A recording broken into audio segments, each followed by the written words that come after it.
এক মেশিনের সঙ্গে আরেকটি মেশিন যুক্ত, দুটো মেশিন যুক্ত হবার কারণে আমরা এই মেশিনকে কম্বাইন্ড চপ কাটার বলি। ভাই আসসালামু আলাইকুম। ওয়ালাইকুম আসসালাম। আপনার কি নাম? আমার নাম আখতারুল ইসলাম। আর ভাইয়ের কি নাম? মোহাম্মদ হাসমত আলী। আমার ভাইস্তে হয় এটা। চাচা ভাতিজা।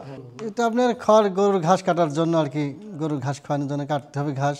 কোন কারণে এই মেশিনটা পছন্দ হলো? এই মেশিনটা আপনার পছন্দ হলো আপনার এই দুইটা এক জিনিস একসঙ্গে, আপনার ভুট্টা মাড়াই করার জন্য, এই গম মাড়াই করার জন্য এইটা পছন্দ হলো, তাই এটা আমার ফলে চয়েস হলো আর কি। পছন্দটা তো আপনি বেশি করেছেন। আচ্ছা, এটা ডাউল কুটা যাবে, মহিলাদের বড়ি দেওয়ার জন্য বেশি সুবিধা, এই কারণে আবার এইটা আমরা একটু পছন্দ করলাম। এবং পিঠা খাওয়ার জন্য এবং চাউল ভাঙানো যাবে, এখানে আটা এগুলা মাড়াই করা যাবে। এই মেশিনটা ক্রয় করে কেউ যদি মনে করে যে আমরা এই যে হলুদ মরিচ কুটে প্যাকেটজাত করে বাজার বিক্রি করব, সেটাও কিন্তু করা সম্ভব।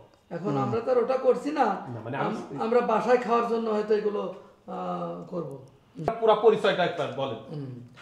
গ্রাম হরিয়ারঘাট, পোস্ট জোড়াদাহ, থানা হরিণাকুণ্ডু, জেলা ঝিনাইদহ। পশুপালনের সঙ্গে যুক্ত মানুষ যারা, তাদের জন্য এত প্রযুক্তি সম্পন্ন মেশিন